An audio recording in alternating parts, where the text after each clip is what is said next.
आज की ये क्लास हमारा पार्ट नंबर 2 है। पार्ट 1 हम इसके पहले कर चुके हैं जिसमें हमने पूरा का पूरा बेसिक कांसेप्ट समझा था। अगर आपने वो वीडियो नहीं देखा तो आप उसको देख सकते हैं। पार्ट 1 में हमने रासायनिक अभिक्रियाएं किसे कहते हैं ये देखा, रासायनिक समीकरण क्या होते हैं, शब्द समीकरण कैसे बनते हैं, अभिकारक कैसे बनते हैं, क्या होते हैं, उत्पाद क्या होते हैं और रासायनिक समीकरणों को संतुलित कैसे करते हैं, ये सबसे इंपॉर्टेंट है। ठीक है, वेरी वेरी इंपॉर्टेंट है। रासायनिक अभिक्रिया रासायनिक समीकरणों को कैसे संतुलित करते हैं, तो ये सारी की सारी चीजें हम पार्ट 1 में कर चुके हैं। वीडियो का लिंक डिस्क्रिप्शन में मिल जाएगा, आप चाहे तो देख सकते हैं। आज हमारा ये पार्ट 2 होने वाला है और पार्ट 2 की अगर हम बात करें तो इसमें आज हम पढ़ेंगे रासायनिक अभिक्रियाओं के प्रकार। 5 प्रकार की रासायनिक अभिक्रियाएं हमारे चैप्टर में दी गई हैं।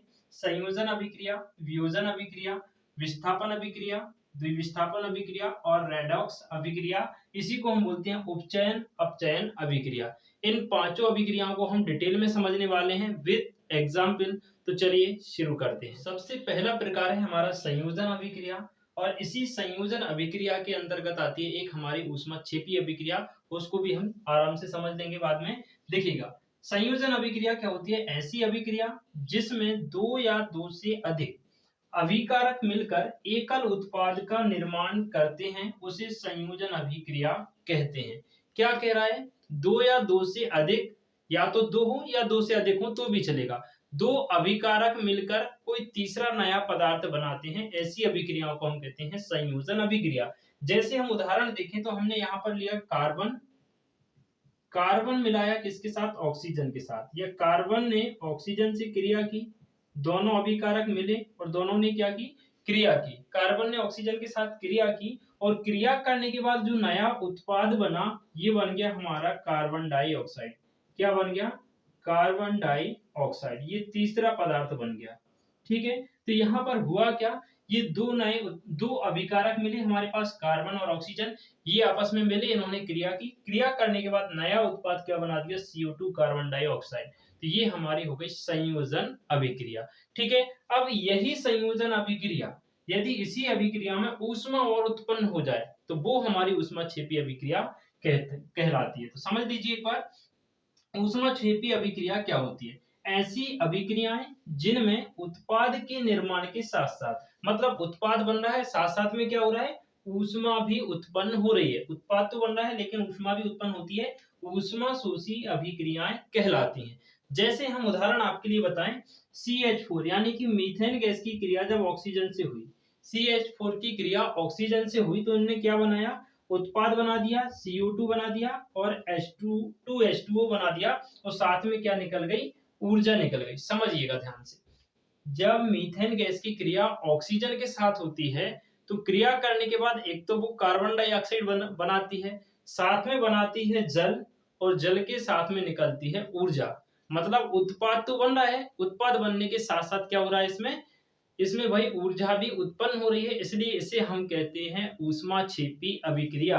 तो आप एक लाइन में लिख सकते हैं, वे अभिक्रियाएं जिनमें ऊष्मा उत्पन्न होती है, अभिक्रिया के समय ऊष्मा उत्पन्न होती है, ऊष्माक्षेपी अभिक्रियाएं कहलाती हैं। संयोजन अभिक्रिया का ही रूप होती है ऊष्माक्षेपी अभिक्रिया। एक और एग्जाम्पल नीचे लिखा है, आई थिंक आपको नहीं दिख रहा होगा तो मैं आपको थोड़ा यहाँ ऊपर समझा देता हूं, देखिएगा।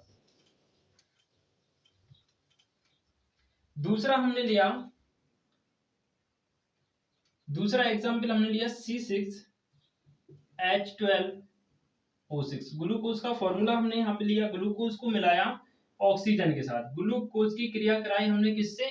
ऑक्सीजन से क्रिया करवाई। ऑक्सीजन के यहाँ पर हमने 6 अणु लिए हैं। ठीक है, जब इन दोनों की क्रिया होगी तो क्या बनेगा भाई?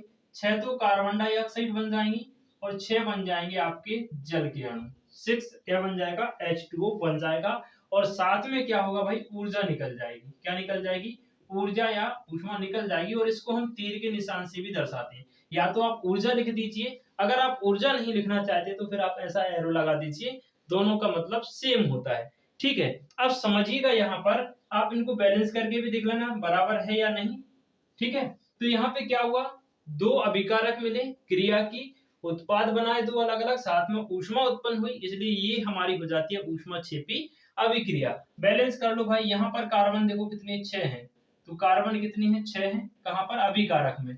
ठीक है, हाइड्रोजन देखो कितनी है भाई? 12 है। और ऑक्सीजन कितनी है? 6 ये है और 6 दूनी 12 ये है। 12 6 18 ऑक्सीजन है। कितने ऑक्सीजन है? 18। अब इस तरफ देखो भाई, इस तरफ कार्बन कितने हैं? 6C, मतलब 6 कार्बन है यहाँ पर। ऑक्सीजन देखो, पहले हाइड्रोजन देख लो, 2 ये 6 दूनी 12, तो हाइड्रोजन कितनी है यहाँ पर? 12 है। अब ऑक्सीजन देखो, 6 दूनी 12, O2 और 6, 6 दूनी 12 और 6 O, 12 और 6 कितने हो रहे हैं? 18 हो रहे हैं। मतलब हमारा जो समीकरण है वो बिल्कुल संतुलित है। कैसा है बेटा? संतुलित। क्योंकि अभिकारकों का जो द्रव्यमान है वही द्रव्यमान उत्पाद का होगा। इसमें द्रव्यमान संरक्षण का नियम लागू हो रहा है, मतलब समीकरण हमारा कैसा है? बैलेंस है, संतुलित है। ठीक है, मैंने आपको समीकरण संतुलित करना सिखाया हुआ है। पार्ट 1 अगर आपने नहीं देखा तो आप देख सकते हैं। ठीक है, तो ये हो गई हमारी ऊष्माक्षेपीय अभिक्रिया और संयोजन अभिक्रिया। चलिए देखते हैं हम नेक्स्ट प्रकार को, जो कि है हमारा वियोजन अभिक्रिया, या फिर इसी को हम बोलते हैं अपघटन अभिक्रिया। अगली अभिक्रिया है हमारे पास वियोजन या फिर अपघटन अभिक्रिया। देखिए, वह अभिक्रिया जिसमें एकल अभिकर्मक टूटकर छोटे छोटे उत्पाद प्रदान करता है, वियोजन या फिर अपघटन अभिक्रिया कहलाती है। कहने का मतलब ये है, जैसे हमारे पास पेन है, ये सिर्फ एक पेन है, अगर इसको हम तोड़ दें और 2-3 भाग इसके कर दें, मतलब एक अभिकारक और टूटकर 2 या 2 से अधिक या फिर एक उत्पाद बनाए, तो वो हमारा कहलाता है अपघटन या फिर वियोजन अभिक्रिया। अपघटन या वियोजन का मतलब होता है टूटना भागों में। ठीक है, तो यहाँ पर क्या हो रहा है, जो फेरस सल्फेट है हमारे पास 2FeSO4, ये होता है हमारे पास फेरस सल्फेट। किसका सूत्र है ये? Ferrous sulphate. फेरस सल्फेट के हमने 2 अणु लिए इसकी, और जब इसको हमने ऊष्मा दी या फिर जो है गर्म किया, क्या दी इसको? ऊष्मा दे दी, इसको गर्म किया तो ये टूट गया। कितने भागों में टूट गया? 3 उत्पादों में टूट गया। एक तो Fe2O3 बनाया, SO2 बनाया और SO3 बनाया। अब इसने भाई Fe2O3 मतलब हमारा आयरन ऑक्साइड हो गया। ये क्या बन गया बेटा? आयरन ऑक्साइड बना दिया। साथ ही इसने सल्फर डाइऑक्साइड बना दी, सल्फर डाई ऑक्साइड, और ये हो गया हमारा sulphur try oxide, sulphur try oxide. ठीक है, तो एकल अभिकर्मक था, मतलब सिर्फ एक अभिकारक हमारे पास था, आयरन सल्फेट। इसको जब हमने गर्म किया तो इसने क्या किया? एक तो आयरन ऑक्साइड बनाया, SO2 बनाया और SO3 बना दिया। ठीक है, आप चाहें तो इसको बैलेंस करके देख सकते हैं। बैलेंस करना मैंने आपको बता दिया। पहले यहाँ पर हम देखेंगे पूरे परमाणु कितने हैं, फिर हम उत्पाद के परमाणुओं की तुलना कर लेंगे। ठीक है, वो सब आप कर सकते हैं, मैंने आपको बता दिया है। अगली अभिक्रिया है हमारे पास ऊष्माशोषी अभिक्रिया। ऊष्माशोषी अभिक्रिया जो होती है वो इसी अभिक्रिया का एक प्रकार होती है, यानी अपघटन या वियोजन अभिक्रिया का एक प्रकार या इसी अभिक्रिया का एक भाग होती है ऊष्माशोषी अभिक्रिया। अगर हम कहें कि ये जो ऊपर उदाहरण हमने देखा है, ये भी एक ऊष्माशोषी अभिक्रिया है। क्यों है? क्योंकि इसमें ऊष्मा का अवशोषण हुआ है। जब हमने आयरन सल्फेट को ऊष्मा दी, जब जाके क्रिया हुई और तब वो छोटे छोटे उत्पादों में टूट गया। तो ऊष्माशोषी अभिक्रिया ऐसी अभिक्रिया जिनमें अभिक्रिया के समय ऊष्मा का क्या होता है? अवशोषण होता है। क्या होता है बेटा? अवशोषण होता है। तो ऐसी अभिक्रियाएं ऊष्माशोषी अभिक्रियाएं कहलाती हैं। ये भी आपकी ऊष्माशोषी अभिक्रिया का उदाहरण है। नीचे हमने और क्या लिया? हमने सिल्वर क्लोराइड लिया, AgCl माने कि सिल्वर क्लोराइड। इसके 2 अणु हमने लिए और इसको सनलाइट दे दी हमने। कहाँ रखा सिल्वर क्लोराइड को? सूर्य के प्रकाश में रख दिया। सूर्य के प्रकाश से जब सिल्वर क्लोराइड क्रिया करेगा तो क्रिया करने के बाद सिल्वर अलग हो जाएगा और क्लोरीन अलग हो जाएगा। बात समझ रहे हो? मतलब जब सूर्य के प्रकाश में हमने इसको रखा तो सिल्वर अलग हो गया और क्लोरीन अलग हो गया। मतलब एकल अभिकर्मक था, टूट के 2 अलग अलग उत्पाद बना रहा है। एक तो हमारी वियोजन अभिक्रिया भी है ये, साथ में जब ये सनलाइट ले रहा है, मतलब सूर्य की प्रकाश को अवशोषित कर रहा है, तो ये हमारी ऊष्माशोषी अभिक्रिया भी हो गई। तो उम्मीद है आपको ऊष्माशोषी अभिक्रिया और वियोजन अपघटन अभिक्रिया अच्छे से क्लियर हो गई होगी। हो गई हो तो कमेंट करके जरूर मुझे बताइए यस सर हो गई, या जो भी आपका डाउट रहा हो तो वो भी आप मुझसे कमेंट में पूछ सकते हैं। कमेंट जरूर कीजिएगा, है ना। अगली अभिक्रिया है हमारे पास विस्थापन अभिक्रिया। विस्थापन का मतलब होता है भाई हटा देना, किसी चीज को हटा देना। जैसे आप मैथ में पढ़ते हो ना, प्रतिस्थापन, एक की जगह दूसरे को बैठ जाना। जैसे x की जगह हम y ले लेते हैं या y को हटा देते हैं, बराबर के उस तरफ भेज देते हैं, ऐसे। या फिर आप ऐसे समझिए, जब कभी हम स्कूल जाते हैं, है ना, स्कूल में कुछ बच्चे डेंजर भी होते हैं, तो वो आते हैं भाई पावर दिखाते हैं। अगर मान लीजिए हमारा बैग स्टेबल पे रखा हुआ है तो वो आएगा, बैग हटाएगा, उधर रख देगा, खुद बैठ जाएगा। मतलब जो पावरफुल है वो मनचाही जगह बैठ सकता है, और जो थोड़ा डरा हुआ बच्चा है, सहमा हुआ बच्चा है, उसको वो कहते हैं अरे वहां बैठ। तो ऐसा होता है, अक्सर ऐसा होता है। तो विस्थापन अभिक्रिया का मतलब ये होता है कि ऐसी अभिक्रियाएं जिनमें अधिक क्रियाशील पदार्थ, मतलब ताकतवर इंसान है ना, कम क्रियाशील पदार्थ को, जो छोटे मोटे बच्चे होते हैं जो सहमे रहते हैं बेचारे, गांव से आते हैं डरे हुए रहते हैं, उनको क्या करते हैं वो हटा देते हैं, भाई वहां जाके बैठ, पीछे जाके बैठ। ऐसा यहाँ पर होता है, जो अधिक क्रियाशील पदार्थ होता है वो क्या करता है, कम क्रियाशील पदार्थ को विस्थापित कर देता है। ठीक है, तो ऐसी अभिक्रियाओं को हम कहते हैं विस्थापन अभिक्रियाएं। उदाहरण हमने देखा, हमने लिया आयरन यानी कि लोहा, और हमने लिया कॉपर सल्फेट का विलयन, या फिर कॉपर सल्फेट का जो है पदार्थ लिया, अभिकारक लिया, और आयरन की और कॉपर सल्फेट की हमने क्रिया कराई। अब आयरन जो होता है थोड़ा पावरफुल होता है, अधिक क्रियाशील होता है, तो आयरन ने क्या किया, इस कॉपर को विस्थापित कर दिया, इसको भगा दिया कि जा पीछे बैठ, है ना। तो आयरन क्या हुआ भाई, कॉपर की जगह आ गया, यहाँ पर देखो आयरन आ गया, साथ में सल्फेट, और ये जो कॉपर था बेचारा ये बाहर आ गया। कहाँ आ गया कॉपर, बाहर आ गया। ठीक है, तो आयरन ने क्या किया, कॉपर को विस्थापित कर दिया। तो यहां पर हो रही है हमारी विस्थापन अभिक्रिया। उम्मीद है आपको समझ में आ गया होगा। आगे बढ़ते हैं हम। द्विविस्थापन अभिक्रिया वे अभिक्रियाएं जिनमें अभिकारकों के बीच आयनों का आदान प्रदान होता है, क्या कहलाती हैं, द्विविस्थापन अभिक्रियाएं कहलाती हैं। ऐसी अभिक्रियाएं जिनमें आयनों के बीच, मतलब जो अभिकारक होते हैं उनमें आयन अदल बदल हो जाते हैं। जैसे हमने लिया सोडियम सल्फेट और हमने लिया बेरियम क्लोराइड। Na2SO4 माने कि सोडियम सल्फेट का सूत्र होता है, BaCl2 होता है हमारा बेरियम क्लोराइड। तो यहाँ पर जो सोडियम आयन है ये क्या करेगा भाई, आदान प्रदान करेगा बेरियम से। बेरियम जो है वो आ जाएगा सोडियम की जगह, सोडियम चला जाएगा बेरियम की जगह, यानी आयनों का आदान प्रदान हो जाएगा। यहाँ पर हम देखेंगे जो सोडियम था वो चला गया है बेरियम की जगह, और जो बेरियम था वो सोडियम की जगह आ गया। तो क्या बन गया भाई, BaSO4 बन गया। पहले हमारे पास था Na2SO4, अब ये बन गया हमारा BaSO4, मतलब कि बेरियम सल्फेट।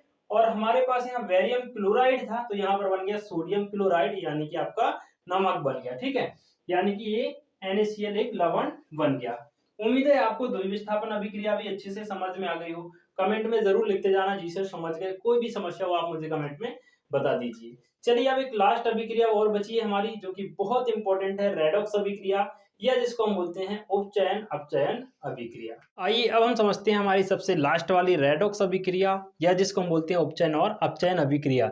देखिएगा, ऐसी अभिक्रियाएं जिनमें एक अभिकारक उपचयत एवं दूसरा अभिकारक अपचयत होता है। सबसे इंपॉर्टेंट पॉइंट होता है उपचयत और अपचयत। ठीक है, तो जब एक अभिकारक उपचयत हो दूसरा अपचयत हो, तो ऐसी अभिक्रियाओं को हम रेडॉक्स अभिक्रिया या फिर इसी को हम उपचयन अपचयन अभिक्रिया कहते हैं। अब ये उपचयन और अपचयन का मतलब क्या होता है, ठीक है, तो हम इसको अलग से भी डिफाइन करते हैं कि उपचयन अभिक्रिया क्या होती है।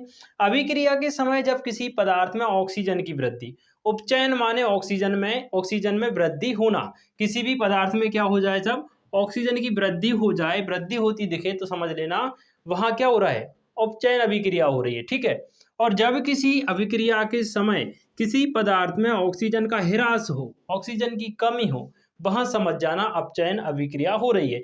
जैसे हम यहाँ उदाहरण देखते हैं, 2Cu प्लस O2, कॉपर की क्रिया हमने ऑक्सीजन के साथ करवाई, इसको गर्म किया, तो क्या हुआ भाई, 2CuO हो गया हमारे पास। O की इसके साथ कॉपर की ऑक्सीजन के साथ क्रिया करके क्या बना लिया उसने, कॉपर ऑक्साइड बना लिया। क्या बना लिया भाई, कॉपर ऑक्साइड ये बना लिया। तो ये क्या हो गई, इसमें पहले ये Cu अकेला था, अब इसने क्या हो गया, इसमें ऑक्सीजन की वृद्धि हो गई, ऑक्सीजन को इसने अपने साथ जोड़ लिया, या फिर इसमें ऑक्सीजन का योग हो गया। ठीक है, सेम अपचयन अभिक्रिया में क्या होता है, CuO यानी कि कॉपर ऑक्साइड प्लस हाइड्रोजन की क्रिया की, इसको गर्म किया, तो क्या हुआ, इसमें से ऑक्सीजन हट गया भाई।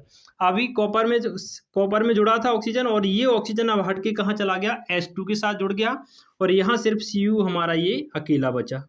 ठीक है, तो यहाँ पर कॉपर अकेला बचा, H2 के साथ में O जुड़ के जल बन गया, मतलब यहाँ पर ऑक्सीजन की क्या हो गई, कमी हो गई, ह्रास हो गया। तो ऐसी अभिक्रियाएं कहलाती हैं अपचयन अभिक्रियाएं। ठीक है, और दोनों को सम्मिलित रूप से बोलते हैं हम रेडॉक्स अभिक्रिया या फिर उपचयन अपचयन अभिक्रिया। उम्मीद है आपको आज ये सारी की सारी क्रियाएं या अभिक्रियाएं समझ में आ गई होंगी। ठीक है, विस्थापन, द्विविस्थापन, संयोजन, वियोजन और रेडॉक्स अभिक्रिया, साथ में हमने पढ़ी है ऊष्माक्षेपी और ऊष्माशोषी अभिक्रियाएं। ये सारी ही अभिक्रियाएं बहुत इंपॉर्टेंट हैं। यहाँ से एक क्वेश्चन आपके एग्जाम में 100% पूछा ही जाता है। ठीक है, तो उम्मीद है आपको सब कुछ समझ में आ गया हो, है ना। समझ में अगर आपको आ गया है तो कमेंट करके ज़रूर बताइए आपको समझ आया या फिर नहीं, है ना। चलिए मिलते हैं नेक्स्ट वीडियो में आपसे। और हाँ, एक बात और बता दें आपके लिए कि हमारी डेली लाइव क्लास होती है शाम को 8 बजे। शाम को 8 बजे लाइव क्लास होती है मैथमेटिक्स की डेली। तो आप चाहें तो क्लास ज्वाइन कर सकते हैं रोज़ 8 बजे। ठीक है, चलिए मिलते हैं आप सभी से नेक्स्ट वीडियो में। खुश रहिए, मस्त रहिए। जय हिंद।